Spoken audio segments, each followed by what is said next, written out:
Most jackals that carry that definition of love around with them find out how impossible it is to meet on about their 5th divorce. You see, they keep thinking that they're going to find the right person to love them, not realizing the problem is how they're defining love and what they want from other people to meet the need for love, to see that it's impossible to meet that need. Which brings us to the next step in the process: how to make clear requests after we have expressed our unmet need. And a clear request defined in Giraffe is, first, it's a positive action. We say what we do want, not what we don't want. See? So a woman gave me a very good example of what happens when you say what you don't want. In a workshop, she said, "You've really helped me understand what happened recently, Marshall. I said to my husband, I don't want you spending so much time at work. And then I got furious with him when he signed up for a golf tournament."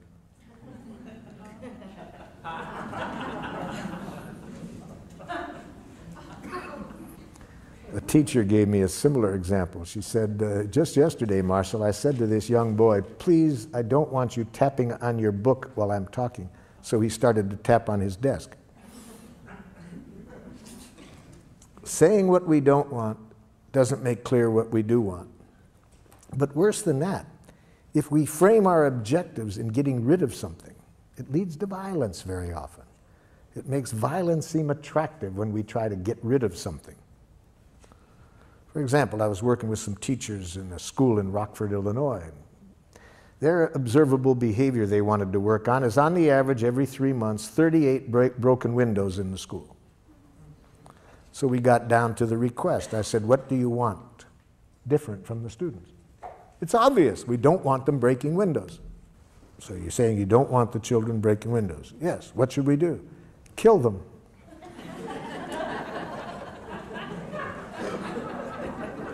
Research has demonstrated dead children break no windows.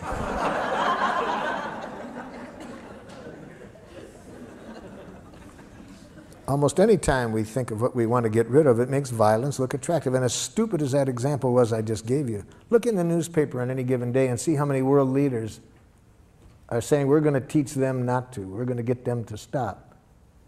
And they think violence is going to... See, it always makes violence seem attractive to... It's only, as I said earlier, when we get 2 questions clear. What do we want people to do? And what do we want their reasons to be for doing it? Then I think we'll see violence never works. Okay, so we want to say what we want to say in the positive. What do we want the other person to do? What do we want them to start doing differently? And second, that it needs to be clear action language. See, we can't do what this one wife did with her husband who came to a workshop with him. She said, "I want you to listen to me when I talk." He said, "I do listen." "No, you don't." "Yes, I do." "No, you don't." They told me they'd had this same conversation for 11 years. The problem is with the word listen. See, what does that? We can use the word listen as a need. I have a need to be listened to. But when we move to request, we need to speak action language. What specific action do we want this person to take? We can't use the verb to be. I want you to be more friendly. Not doable. We can't use feeling language. I want you to feel confidence in yourself. That's not doable. So we need to be able to make very concrete requests. Try it out with what is under D there. See, in relation to what the other person did and your feelings and needs in relation to the action, imagine you're talking directly to the person and express a request using this form. I would like you to. What do you want the person to do to meet your needs? I want you to obey my instructions. Let's use the word, I want you to do what I told you to do. I want you to do what I told you to do. And if you were a giraffe, you would give that to the person with a little card that said, "But please do as I requested, only if you can do so with the joy of a little child feeding a hungry duck. Please do not do as I request if there is any fear of punishment motivating you. Please do not do as I request out of a hope for reward or that I will like you if you do. Please do not do as I request out of guilt, shame, duty, obligation. Life is too short to do anything for anybody out of that. So what I'm getting at is, when we do make a request, we want it to be sure that the person trusts it's a request and not a demand. So we'll come back to that, but let's just work on the clarity of the request to begin with. Yes, so what is your request? I would like you to do what was agreed upon. Okay. Give me the space to complete my thoughts. Oh, too vague. Give me the space.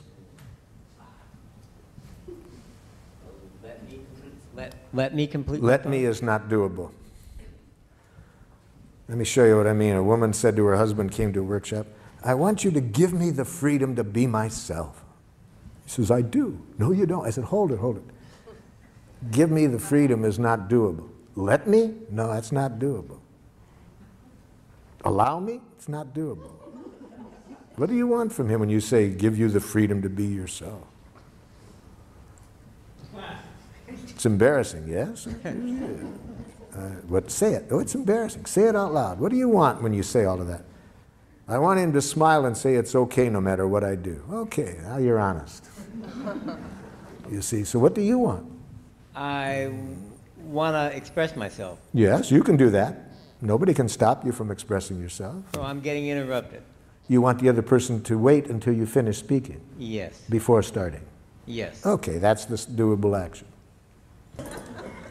So how do we know? You can only tell whether it's a request or a demand by how I treat you if you don't do it. That's what tells people whether we are making requests or demands. What is their memory of how we act when we don't get what we want? If people have in their memory any punishment on our part in the past when they don't do what we want, any blame, it will now be hard for them to trust that we are making a request and not a demand. It will take the joy out of giving to us. So let's follow that example a little bit more for me to show you what I mean.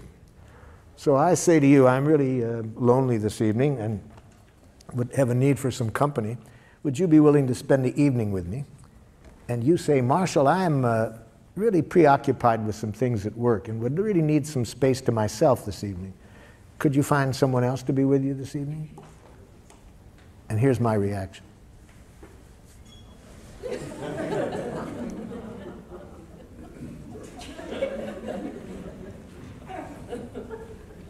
Two days later,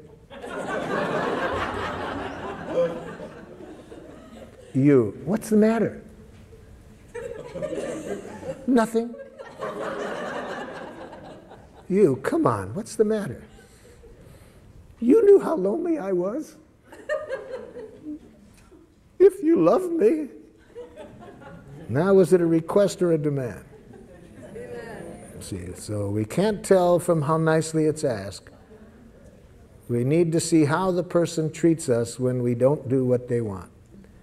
That's when we trust that they make requests or not demands. So we are going to pay for every time in the past when we used any coercive means to get what we wanted.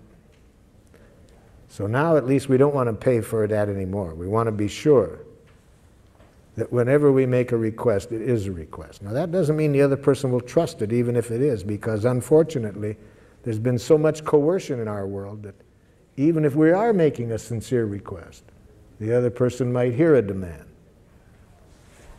I was working in one school system with a group of students that the school district labeled as socially and emotionally maladjusted. Now, from what you've learned today, was that a jackal school system or a giraffe school system? Yes. It sounds like in your example that the person was really disappointed or really let down. Not let down, that's a diagnosis. Okay. They're really disappointed. Really hurt. Okay. So how could they have expressed that without being a demand, but not suppressing the fact that they're really disappointed. They could say, so you have a lot to do right now, and it would really meet your need to be by yourself. Yeah. And the kind of mood I'm in right now, I really trust that you would meet it better than anybody else I know. Is there some way that we could find to get your work done and still meet my need for connection tonight? That's what we call dogging for our needs. You see? That shows respect for the other person's needs. I'm not trying to use any guilt or manipulation, right? I'm just trying now to find a way to get everybody's needs met. Okay? And so then if the person can't find replacement? If the person cannot think of somebody to replace them, it will not be a problem. It will only be a problem if I put on these ears and receive in what they said a rejection. You see, if I hear a rejection, that's the problem. It's not okay to say I'm disappointed? You can say I'm disappointed as long as you don't say you disappoint me. Okay. And as long as you don't stop after saying I'm disappointed. See, I'm disappointed.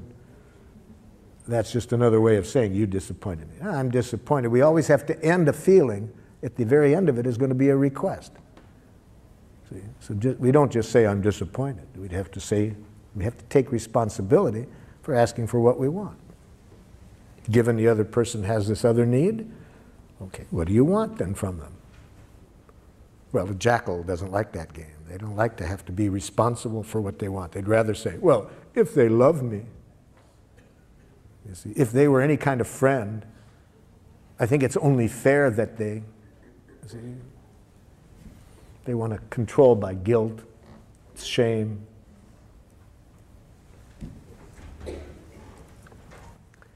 So the school district asked me to work with these students that were labeled socially and emotionally maladjusted. Poor school system doesn't realize that labels lead to self-fulfilling prophecies. When you label people that way, they're going to behave that way. Come on, be honest. If you are labeled socially and emotionally maladjusted, you're one of those students, doesn't that give you permission to have fun in school? Labels lead to self-fulfilling prophecy. So I knew it was going to be a rough day just by that label. So when I walk into the classroom, it already starts. Half of the students are hanging out the window, screaming obscenities at their friends in a courtyard down below. So I made a request. Excuse me, I would like you all to come on over and sit down, please. I'd like to tell you who I am, what I'd like to do today. Half the students come over. I wasn't sure the other half had even heard me, so I repeated it. Would you all please come over? Now everybody comes over with the exception of two young men. Just my luck, the two that didn't come over, the biggest ones in the classroom. And again, I wasn't too sure they'd heard me, and I was praying it might just be a problem with acoustics, so I said, would one of you two gentlemen tell me, please, what you heard me say? Yeah, you said we had to come over and sit down. You see the problem? I make a request. He hears a demand. So I said, sir, I've learned to always use sir with people who have biceps like he did. Especially with the tattoo on top of the bicep. I said, sir, could you tell me how I could have let you know what I was requesting so it wouldn't sound like I was telling you what you had to do? He said, huh? See, that's a radical paradigm shift for somebody who's been educated under domination conditions, domination structures where authorities claim to know what's right, you have to do it or else, you see? So it's a radical paradigm shift in giraffe schools where people don't make demands. They just make requests. So I realize this is not going to be easy with this gentleman. He's probably carrying with him a lot of traces of being punished when he doesn't do what other people want or blamed. I'm not expecting him to give that up right like that. So I said, sir, how could I let you know that I was requesting something of you without it sounding like I was bossing you around? I don't know. I said, just what's happening between you and me right now is much that I wanted to talk about today, because I was wanting to look at a way we could interact where nobody bosses others around. And I didn't expect life to be so easy. That was all he needed. He trusted at that point that I wasn't trying to tell him what to do. And he came over, and we had a very cooperative day. But as long as people hear our request as demands, they have only two choices: submission or rebellion. And neither of us are going to connect us with people in a way that's good for anybody. So the main thing that's the difference is not how nicely we say it, but how we treat people when they don't do what we want.